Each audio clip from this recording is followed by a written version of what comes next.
Cadê o povo, gente?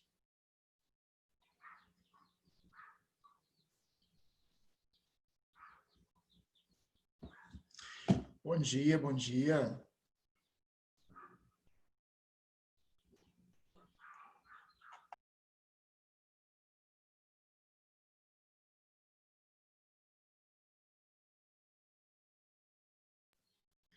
Bom dia, Ana Clara. Não. Bom dia, bom dia. Como é que vocês estão? Bom dia, senhorita Bárbara, Rafaela, Ricardo, Daniel, Tô bom bem. dia. E você? Eu tô bem, inventando moda, né? Inventando trem para fazer. Efeitos da quarentena. Efeito da quarentena. Tô me redescobrindo, Uhul. porque não dou conta. Bom dia, senhor Caio. Caio. Bom dia, bom Bom dia. dia, amigo. Tempo que eu não converso com o senhor. Como é que o senhor está? Eu tô bem. Eu tô bem? Ah, então beleza, tio. Tá cumprindo a quarentena certinho em casa, vocês? Sim, Bem né? até demais. Pergunta por quê? Porque nem todos cumprem quarentena. Eu sei que em alguns locais... Que isso? Ah, não dou conta. Gente, quem é a benção? Não dá nem pra saber quem é, né? O Enzo. Ah, Enzo faz isso? Nunca. Enzo, jamais ele faz uma coisa dessa. Faz não. Ele tá escondidinho aí, né? O pessoal vai esperar até dar 8h05 para o pessoal realmente entrar, tá bom? Quem puder, liga as câmeras para poder olhar para a carinha de vocês. Eu não vejo ninguém tem tanto tempo. Pera aí que eu tô comendo, depois eu ligo. Bom dia, senhorita Inaí. Olha, tomou banho, o cabelo tá todo molhado, gente. Também tomei banho, mentira. Um dia toarei. Cortei, tio. Hã? Eu cortei. Ah, o que você... É feio. Ah! Tá diferentão, seu Ficou cabelo. muito princesinha. Ficou muito bonitinha. Princesinha da Disney, será, gente? É a Moana com cabelo com franjinha. Surpresinha. Massa. Ficou muito bom, gostei. Ficou muito diferente, gente. Gente, ficou tão diferentona. Meu Enzo, Deus. enjoado. Cadê?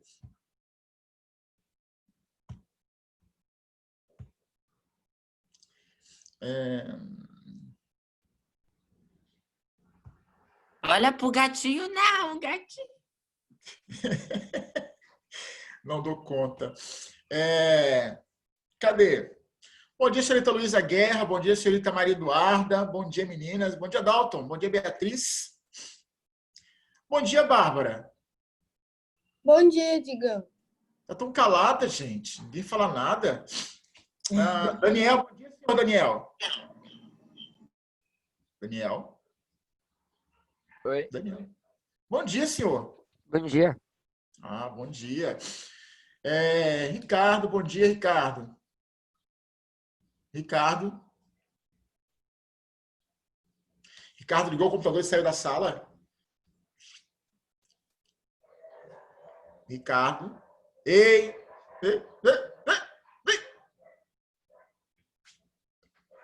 Eu acho que o Ricardo não está aí, né? Aluno fantasma. Vitória está aí. Pessoal, olha só. Nós encerramos o capítulo 6. Aí eu vou pedir a vocês para fazerem atividade no livro, né? Aquela tarefa, atividades propostas. Façam, por favor, né, as propostas. E eu peço que façam as online também. Muito importante fazer as online, tá bom? Nas atividades, pessoal, propostas, eu acho que eu corrigi todas, não corrigi com vocês? É o quê? Nas atividades propostas do livro, lá da página 16, 17, eu estava corrigindo semana passada. Confiram depois, qualquer coisa eu volto, mando um gabarito, corrijo de novo, tá? Vamos começar hoje o capítulo 7, tá? Vamos falar um pouquinho sobre citologia e microscopia. Eu vou tentar, pessoal, pensar numa forma de nós montarmos um experimento em casa. usando o nosso smartphone, fazer um microscópio para algumas observações. Vamos tentar fazer alguma coisa assim para testar, né? Para entrar na parte experimental. Agora dá para montar alguma coisa. Não vou pedir modelo por enquanto, tá? Por enquanto, não vou pedir maquete. Mas eu vou pedir a vocês para montar um microscópio bem simples. Vou tentar montar com vocês, né? Eu daqui, vocês daí, nós vamos montar esse microscópio, seja o que Deus quiser. Vai dar certo. Digão, Tá? Oi. você não fez a 18 e 19? Ô, amigo, não fiz, não. Vou fazer agora com vocês, então. 18 e 19, menino. Ah, não. Ô, Enzo. Vocês podem até fazer 18 e 19 com tranquilidade. Eu não fiz realmente, não, tá? Para não ficar agarrado no capítulo 6, eu vou passar para o 7. Vocês podem fazer e eu faço um gabarito e passo para vocês. Pode ser? Fica mais fácil, mais tranquilinho. Ok? Não esqueçam de fazer, por favor, Enzo, seu chato. Tô vendo esse gatinho seu. É seu esse gato, Enzo? Não, né? Não, Por que né? essa foto é tão especial, Enzo? Porque ele é um emocionado com esse negócio Só por ser um gato, ele já é especial. Enzo tá certíssimo. Ai, meu Deus, como é que eu saio daqui agora, Enzo? Eu não sei sair desse trem. Enzo. Certíssimo. Então, nós vamos falar um pouquinho, pessoal, sobre microscopia hoje, entender o que é um microscópio e depois para entrar na parte de citologia, entender o que é uma célula, para depois entrar na parte de genética, muito legal, muito boa, entender como é que se dá a transmissão de caracteres hereditários de um indivíduo para outro, de uma geração para outra, né? Quando você tem um filho, por exemplo. O nosso foco hoje é falar de microscópios, entender um pouquinho da história dele, ver como é que surgiu a ideia de microscopia. Lembrando que quando se fala em microscópio, eu vou estar atrelado à história da física, né? Quando eles trabalhavam com a ideia de lentes. Então, se eu for buscar lá na história, né? Quando é que surgiu o primeiro microscópio? Na verdade, eu vou me confundir um pouquinho com a história das lentes. Porque primeiro surgem as lentes, os espelhos, para depois surgir a microscopia propriamente dita, né? Então, eu vou ter, ao longo da história, várias invenções que foram usadas para poder ampliar imagens. Algumas foram levadas a sério e outras não. Nós vamos encontrar pessoas que montaram microscópios rudimentares e que, na época, foi considerado brinquedo e não microscópio. Bom dia, Júlia. Bom dia. Bom dia. Então, alguns... Juju! Cadê Juju? Júlia, você viu o cabelo de Naê, Júlia? Eu vi. Toda princesinha, como disseram aqui na aula hoje. Então, nós vamos perceber que antes, pessoal, de Robert Hooke e Leeuwenhoek, nós vamos encontrar pessoas que montaram microscópios também. Só que na época a comunidade científica não levou a sério a montagem, não achou que era alguma coisa de importância e julgou como sendo um brinquedo, tá? Por isso que quando vocês começam a estudar microscopia, célula, começa com Leeuwenhoek. Mas antes dele, houveram pessoas que montaram também aparelhos para aumentar imagens. Não foi só Leeuwenhoek, não. Houveram outros. É porque ele foi levado mais a sério, né? Mas eu vou encontrar pessoas que tiveram ideias também de montar aparelhos de aumento, mas ninguém levou a sério. Ninguém levou a sério. Ô, Digão, rapidinho, posso tirar uma dúvida? Pode, claro. Então, o meu irmão, ele tá fazendo tipo uma prova do SAS. Uma avaliação, assim. A gente vai fazer também? Provável. Ah, tá, que legal. Todo mundo avisa, né, pra gente. É provável. Mas isso aí, assim, só o Danilo que sabe data, tudo certinho, o Danilo. Mas é provável que vocês façam também. Eu acho que a escola toda vai começar a passar por avaliação agora. Nossa. É uma necessidade, Bárbara, porque a gente está muito tempo, assim, 3 meses praticamente, sem aula presencial. E aí vocês... E tá tendo conteúdo, mas e a avaliação disso, tá? Por isso que nós estamos levantando o que vocês estão fazendo de atividade, verificando o que pode ser aproveitado para poder verificar se vocês estão entendendo ou não, avaliar a aprendizagem. Então, isso é para poder ver se assim, estão entendendo. Ou, não estou entendendo, não. E isso inclui Ninguém nota, né? entende Inclui. nada. Inclui vocês também. Como assim não entende nada? Enzo, a gente se matando aqui para fazer aula, slide, explicar os trem bonitinho. E eu tô me matando de estudar e não entendo nada, mas é isso aí. Pois é, amiguinho. Então, para ver assim, quais são as deficiências, o que está faltando. Eu sou deficiente? Não. Na aprendizagem, amiguinho. Então, é necessário, nesse caso, avaliar a aprendizagem, verificar o que está sendo aproveitado de conteúdo ou não. O que a gente aprendeu, o que tem de habilidade nesse conhecimento todo ou não. Então, precisa passar por isso. É uma necessidade. Então, tem que fazer de forma muito séria para ver se está dando certo ou tem que mudar alguma coisa. Mas vai valer nota, né, esse negócio? Oi? Vai valer nota? Pois é, eu não sei como é que a coordenação pedagógica vai trabalhar. Não, teve um vídeo falando, a moça falando que não vale nota lá. Aquela diretora estranha lá. E, na verdade, Bárbara, não é só para avaliar vocês, é para avaliar também os professores, porque como é que eu vou saber que eu estou fazendo certinho, ensinando, falando, se vocês... Ninguém sabe nada. Digão vai ser demitido. Ai, meu Deus do céu, em plena pandemia, eu vou ter que voltar a me prostituir. Meu Deus. Ai, mas vou ter que voltar, gente. Vou ter que voltar a vender tóxico, droga, porque, né, fazer o quê? Vai voltar a fazer outra coisa. Outra coisa. Mas Deus me livre. Você pode... Tá tudo bem? tirar Quer TikTok. conversar? Meu Deus. Oh, meu É Deus. sério, eles pagam salário. Oi? Eles pagam salário pro TikTok. Ah, é? Nossa, vou começar a tentar vender meus treinos lá, gente. Já não vou vender o corpo mais, vou vender imagem. Já mudei de ideia. Já Isso aí. mudar o negócio. Um pouco menos pior. Um pouco menos pior, né? Um pouco negociado. Tá? Mas, enfim, vamos falar de célula, depois a gente vê o que a gente faz com a imagem ou com o corpo, sei lá, depois eu decido.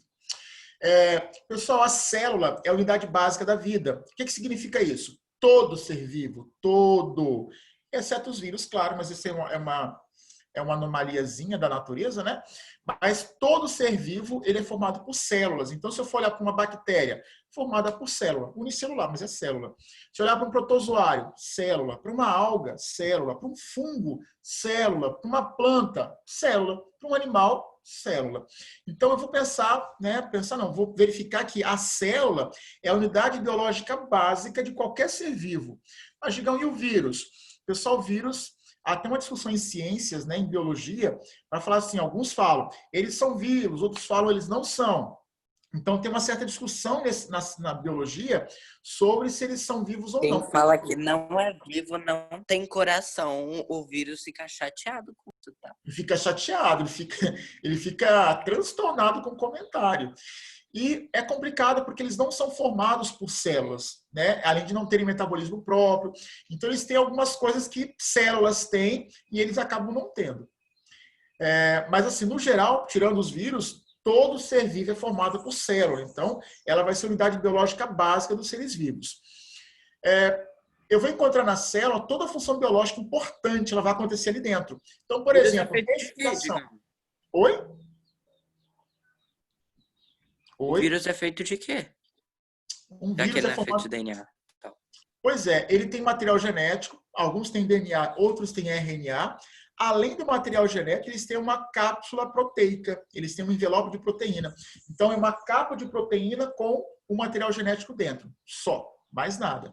Alguns têm, além desse envelope de proteína e do material genético, eles têm ainda uma cápsula, um envoltório. Então, são duas camadas de proteína, e às vezes lipoproteína, e no meio material genético, só. Não tem organela, não tem metabolismo próprio, não tem um ribossomozinho, não tem nada. É só material genético e um envelope proteico, mais nada. E como Então, o vírus vai saber que ele tem que matar um monte de gente? Como o vírus vai saber? Pois é. É quando ele infecta uma célula. O que acontece? Os vírus, eles têm no envelope proteico, na parte externa deles, moléculas, né, de proteínas que se atraem quimicamente por membranas celulares de algumas células. Então, a interação entre um vírus e uma célula é uma interação puramente química. é a interação química que faz com que eles grudem na membrana celular dela e deposite nela o material genético dele. Daí em diante, o processo bioquímico começa a acontecer e a infecção acontece. Então, a interação entre o vírus, o coronavírus, por exemplo, e as estruturas pulmonares é uma interação inicialmente puramente química. Então, é uma atração química. Se eu pegar um vírus e olhar para ele sozinho, isolado, ele parece um cristal, um trem inanimado. Ele só passa a ter atividade quando infecta uma célula. E o que é interessante... lembro, professor. Oi? Eu lembro que na aula do SARS, que teve sobre o coronavírus, eles falaram que a capa, aquele negócio do vírus é lipoproteica. E aí eles explicaram por que quando a gente lava a mão com sabão, a gente meio que acaba com o vírus, assim. Porque ele não vai conseguir entrar em contato com as nossas células. Não vai. Agora faz tudo sentido. Hã? Agora faz sentido. Faz sentido. Meu Deus, eu não acredito. Descobri a América. É quase que um materialzinho que vai lembrar muito gordura e óleo que você remove com sabão. Vírus vai ser a mesma coisa também, no caso desse vírus, né? Ele vai ter, além do envelope, uma cápsula lipoproteica. Então, o vírus é um quesito complicado. Eu acho que o material de vocês traz um conteúdo sobre vírus mais na frente. É bem legal o estudo. A virologia, ela é bem legal. É bem interessante. Mas, ó... Professor, Oi? o vírus, ele infecta a célula, né? A célula. Uhum. Mas e se ele fizer isso com, tipo, uma bactéria? Ficou muito louco, assim. Pois é. O que acontece? Vírus animal é só de animal. Vírus de planta é só de planta. Vírus de bactéria é só de bactéria. Então, existem bacteriófagos, que são vírus para bactérias ou que infectam bactérias. E eles fazem o que? Eles entram na bactériazinha, se reproduzem dentro dela e rompem ela, matam a bactéria. Então, sim, existem vírus que são voltados para bactérias. Vírus são muito específicos. Então, por exemplo, um vírus que é para bactéria, um bacteriófago, ele só infecta uma bactéria. Digamos, se ele entrar em contato com o meu organismo, ele é específico para bactéria, não para mamífero, por exemplo. Um vírus que é de planta, ele só ataca a planta. Existe uma plantinha, pessoal, chamada tabaco, que em casa até tinha, o pessoal faz muito fumo com ela, né? Usa para chá, porque é bactericida. Essa plantinha, ela sofre infecção viral, né, que é chamada de vírus do mosaico do fumo. Só que é um vírus que só ataca essa planta. Se eu colocar, de repente, em outra planta, não tem atividade. Ou quando tem, né, pode acontecer porque é planta também, mas ele não ataca a bactéria, não ataca seres humanos, porque ele é específico de planta. Então, os vírus, eles são específicos para planta. A vassoura de bruxa no cacau? No cacau tem a vassoura de bruxa. A vassoura de bruxa. A vassoura de bruxa também é outro problema que está associado também a essas infecções virais, que se propaga muito fácil, né? Mas no caso da vassoura de bruxa, quem perguntou?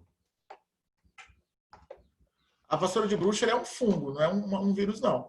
É uma infecção também, é patológico para as plantas, mas a vassoura de bruxa é um fungo, não é um vírus, não. É um funguinho. Muda aí a classe, o filo dele. Tá? O reino dele é outro. Ok? Pessoal, então voltando aqui, vamos lembrar o seguinte. Boa, pronto. Vamos lembrar o seguinte. A célula ela vai ser a unidade básica da vida dos seres vivos. Toda a função biológica acontece basicamente nas células. Então, respiração acontece primeiro a nível celular. Síntese proteica de outras substâncias acontece a nível celular também. Divisão, reprodução acontece primeiro a nível celular. Então, toda a função biológica básica ela acontece primeiro a nível celular. Eu vou encontrar assim, muitos tipos de células. Aquelas que fazem fotossíntese, aquelas que fazem quimiossíntese, aquelas que realizam respiração, aquelas que transmitem impulso nervoso, no caso dos neurônios. Eu vou encontrar células que são cilíndricas, que são achatadas, que são poliédricas, que são irregulares. Então, você encontra várias formas de células. Tem aquelas que infectam outros organismos, né? Células bacterianas, por exemplo, que vão causar infecções, células fúngicas. Então, você encontra assim, uma diversidade enorme de células. Tem muito tipo de célula mesmo. É bem diverso o campo de estudo. Além disso, vale lembrar que como é um campo de estudo muito amplo, eu vou ter uma área da biologia específico para estudar a célula, que é a citologia. Então, a citologia, cito vem de célula, vai ser o campo da biologia que estuda a célula, ou estudam as células. A biologia é dividida em áreas, porque pensa, biologia, seres vivos, é muito tempo para estudar. Então, você tem lá a botânica, para a planta, a zoologia, para animais. Aí, em zoologia, você tem zoologia de invertebrados, zoologia de vertebrados. O pai da Inaê, por exemplo, vou citar como exemplo, tá, Inaê? É biólogo e a especialidade dele é zoologia de vertebrados. Então, ele trabalha com zoologia, com animais, vertebrados, com coluna vertebral, com crânio, né? Que é o caso, ele trabalha no Tamar, não trabalha, Inaê? Seu pai? Ele trabalhou, tio. Ele trabalhou, mas ele saiu faz uns anos já. Ah, tá. Mas assim, né? Ele trabalhava com tartaruga, com animais que são vertebrados. Então, eu vou encontrar na biologia áreas, genética, evolução, bioquímica. Então, tem áreas para cada componente de estudo. A citologia trabalha com célula, com estudo de células. Tá? Quando eu penso pessoal em citologia, eu vou precisar voltar um pouquinho no tempo e trabalhar com a ideia de microscopia. E a citologia ela se confunde com o estudo do microscópio, porque eu dependo dele para poder fazer uma análise microscópica mais detalhada da célula, né? Lá por volta do século XII, um holandês, pessoal, chamado... alguém pode ler para mim esse holandês, o nome dele? Eu estou mais interessado no sobrenome, na verdade. Anthony van Leeuwenhoek. Complexo. Leeuwenhoek. Muito complexo, não consigo ler esse negócio. Saúde. Pessoal, só deixa eu fazer uma seta aqui. Peraí, professor, peraí. Deixa o sobrenome aí. Ó, Anton von... Pessoal, eu sei que Leeuwenhoek, né? É meio estranho, Leeuwenhoek, mas se lê Leeuwenhoek, tá? Então não se lê Leeuwenhoek, não. É Leeuwenhoek, tá? Este holandês, junto com o inglês Robert Hooke, eles trabalharam, pessoal, separadamente. Então, o holandês e o inglês não trabalharam no mesmo laboratório, trabalharam independentemente, fizeram estudos independentes também, mas eles trabalharam com a mesma ideia, que foram de células. Leeuwenhoek, ele construiu o microscópio e Robert Hooke também fez o microscópio, tá? É complicado, pessoal, fazer uma análise a olho nu de uma célula, porque ela é muito pequenininha. Então, você não consegue visualizar a membrana direitinho, citoplasma, núcleo. Não dá para visualizar todas as células. Então, é necessário fazer uso de um microscópio. A olho nu, você não consegue ver muita coisa numa célula.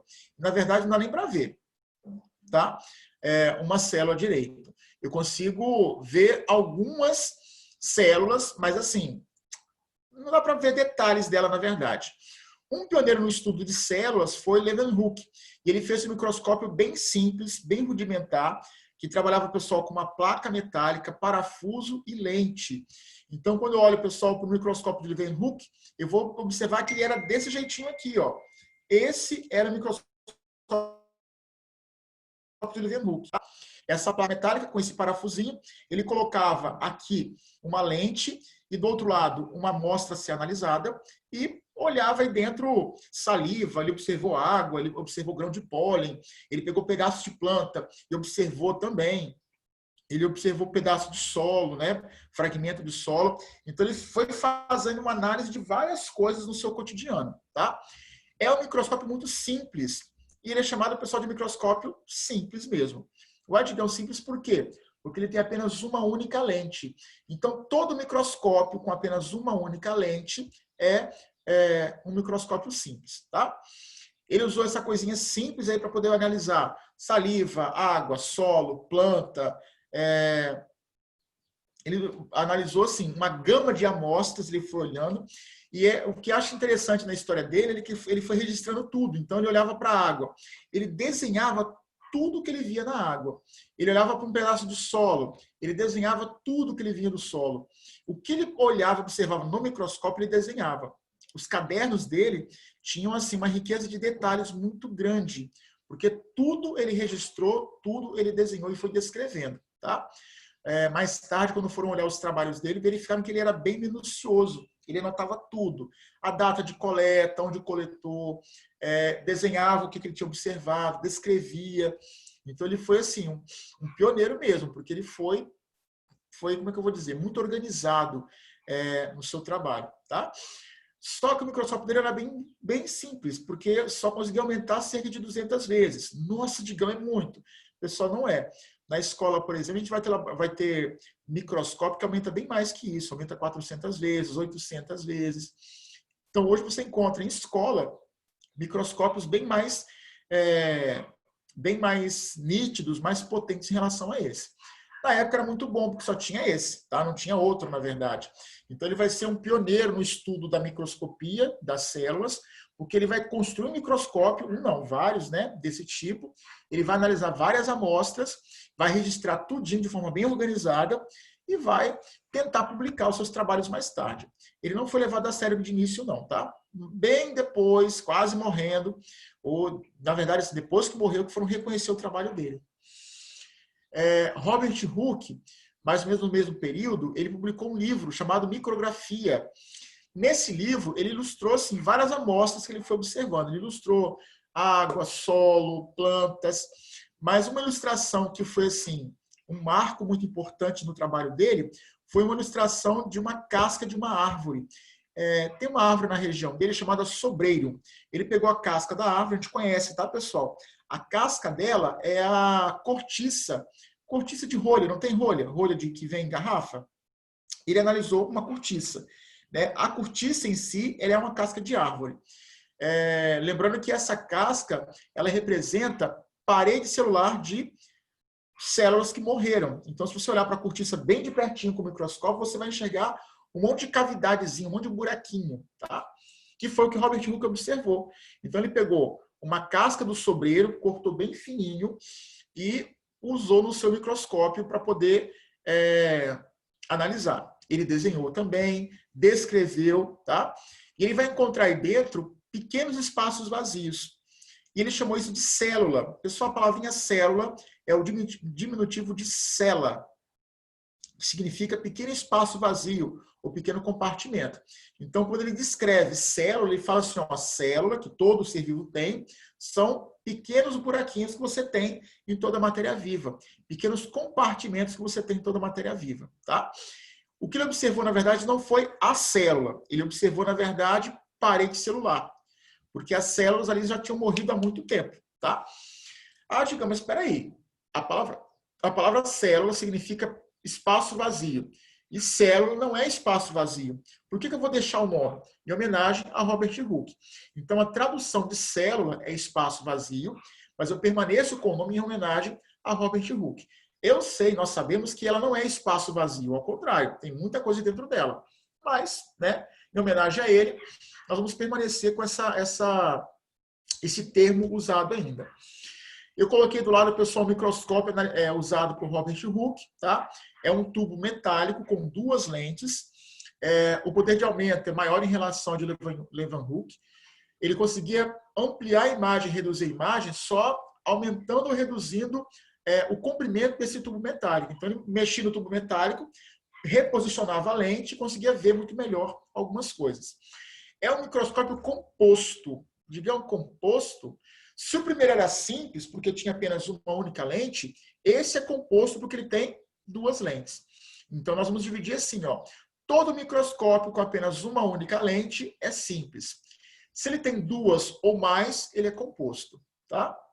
Então, aqui eu vou ter o microscópio que é composto. Aqui do lado, pessoal, o que ele analisou, ó, isso aqui foi o que o Robert Hooke conseguiu ver, que foi a cortiçazinha. Ele conseguiu analisar isso aqui, ó. Então, quando ele olhou no microscópio, ele conseguiu ver essa estrutura com espaços vazios, tá? Até então. Depois de Robert Hooke, outros pesquisadores eles se interessaram pela célula e foram estudar a parte microscópica dos seres vivos. Nesse período, foram feitos ou desenvolvidos vários microscópios, né? Então, foram criados vários materiais para poder aumentar a imagem da célula. Em 1838, teve um botânico alemão chamado Matthias, e ele publicou uma conclusão bem interessante que é adotada até hoje. Ele vai dizer que todas as plantas são formadas por células. Ué, como é que ele chegou a essa conclusão? Ele pegou uma gama de plantas e foi olhando uma a uma. Foi olhando folha, raiz, tronco, fruto, e mudou a planta, mudou a espécie, e foi analisando. E ele percebeu que todas elas eram formadas por células. Então ele vai chegar a essa conclusão. Mais tarde, um zoólogo, ele vai fazer a mesma análise com animais. Então ele vai olhar mamífero, ave, animais mais poríferos. Então ele vai olhando, peixe, vai olhando. Ele vai notar que todo animal também é formado por célula. Então ele vai chegar à mesma conclusão que o botânico alemão, só que agora para animais. Então o primeiro vai falar assim, ó, toda planta é formada por célula. E o segundo, olha, todo animal também é formado por célula, tá? Com base em análise microscópica. Pessoal, os dois biólogos, eles são considerados os criadores da teoria celular. O que diz essa teoria, Digão? Que todo ser vivo é formado por célula, todo. E que a célula é como se fosse uma fábrica que vai promover a síntese de materiais, a produção de energia. Todo o processo biológico importante para a sobrevivência do organismo acontece primeiro a nível celular. E cada célula, ela vem de uma célula pré-existente. Então, eu tenho lá uma hemáciazinha, ela veio de uma célula pré-existente. Aí eu tenho um glóbulo branco, ela veio de uma célula pré-existente. Aí eu tenho lá células epidérmicas, elas vieram de uma célula pré-existente também, de acordo com essa teoria, tá? Mas, Digão, e vírus entra nessa teoria? Pessoal, não entra. Lembra que vírus é uma exceção à regra. Nós vamos falar dele em outro momento, tá? Aqui são para os demais seres vivos, são para as bactérias, para os protistas, para os fungos, para as plantas e para os animais, tá? Pensando na microscopia, nós vamos encontrar hoje dois tipos básicos de microscópios, o óptico e o eletrônico. Pessoal, o microscópio óptico usa luz, o eletrônico usa elétrons, tá? Então, se eu falar assim, microscópio eletrônico usa feixe de elétrons, lá da física, lá da química. Se eu falar microscópio óptico, usa luminosidade, tá? Esse é um exemplo básico de microscópio óptico, tá? Me interessam só algumas partes, o restante não. Tem alguém querendo falar comigo? Ah, tá. Estão fazendo chamada, perdão. Pessoal, o microscópio óptico, ele tem uma ocular. Feio. Não gostei. Esse não. Ele tem uma ocular. Pessoal, o ocular é a primeira lente do microscópio, onde eu coloco o olho. Ocular, olho. Onde eu coloco o olho, tá? Além da ocular, eu encontro uma objetiva, que é a segunda lente que você vai encontrar no microscópio. Lembrando que a ocular é a de cima, onde você põe o olho, e a objetiva é de baixo, que está em contato com a amostra biológica. Vou encontrar uma mesa, tá? Essa mesa aqui, ó, chamada de platina, é um material onde você coloca a amostra. E nessa pinça ou presilha eu vou pregar a minha lâmina de vidro para poder analisar o que eu quero em termos biológicos, tá? Vou encontrar um condensador que regula a luminosidade. Vou encontrar a iluminação, que pode ser uma lâmpada ou pode ser uma vela, por exemplo, um espelhinho, tá? E o suporte. Me interessam dele hoje a ocular, a objetiva, o condensador e a iluminação. O que acontece para poder formar a imagem que eu tanto quero aqui dentro? Pessoal, quando você liga o microscópio óptico, a luz sai, deixa eu colocar uma luz de outra cor, uma luz amarelinha, né? Lâmpada de sódio.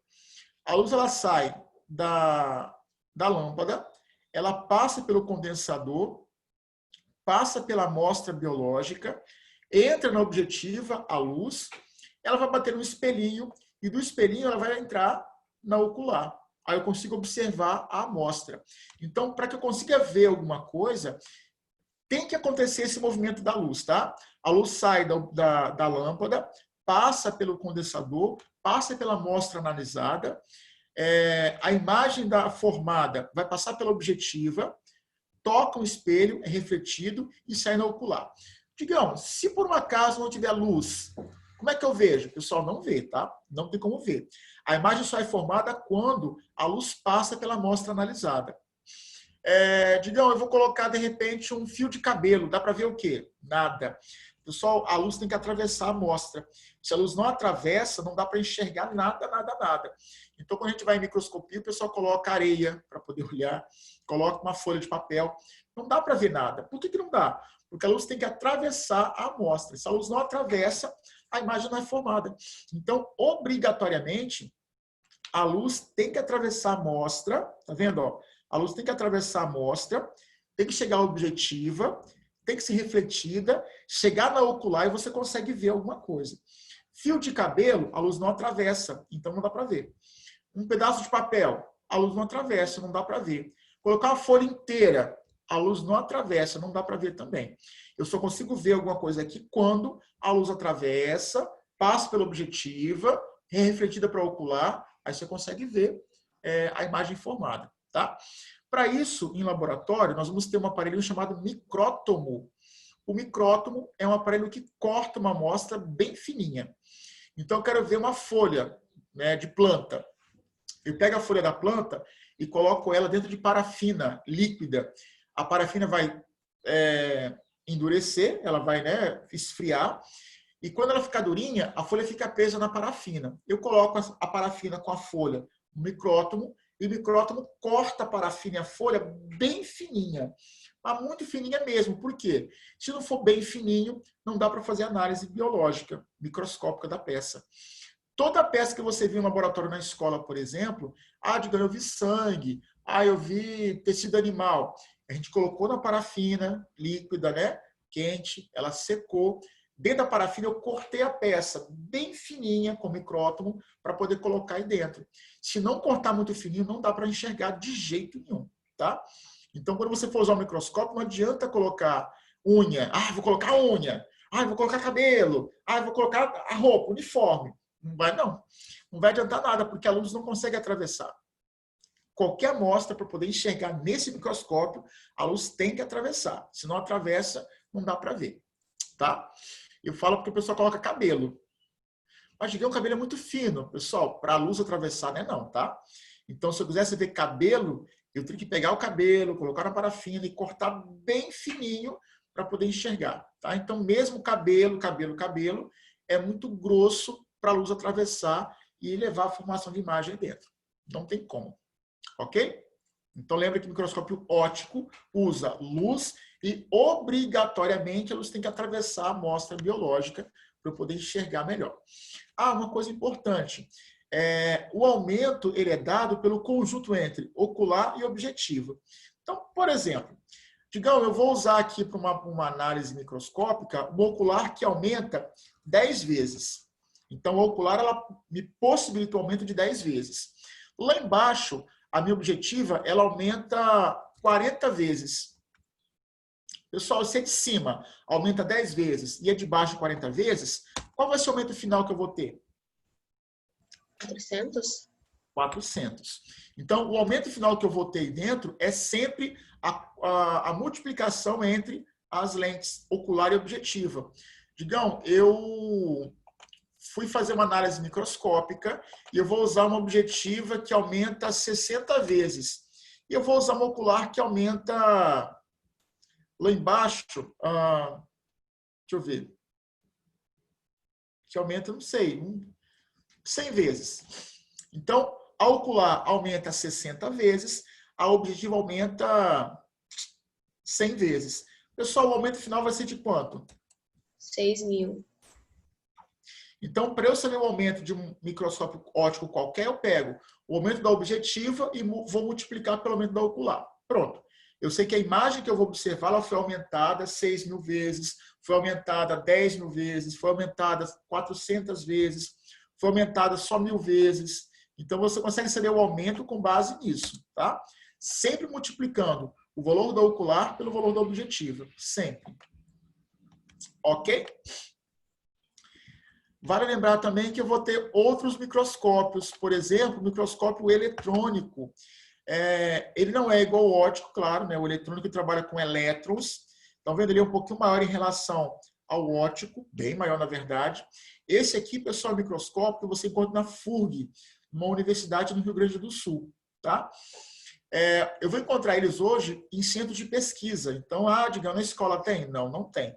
Só em grandes centros de pesquisa que você encontra microscópio eletrônico, ou de varredura ou de transmissão, tá?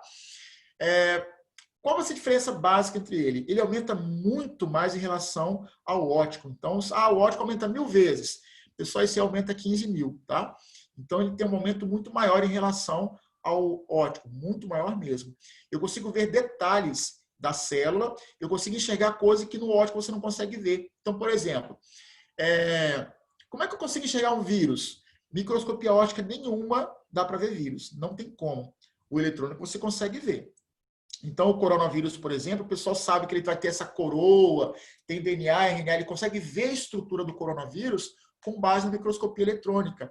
Ela que é usada para poder visualizar o vírus e visualizar como é que ele ataca uma célula, por exemplo.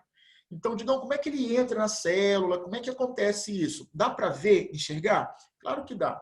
Usando microscopia eletrônica, você consegue saber, ver o que está acontecendo num tecido por infecção viral. Tá?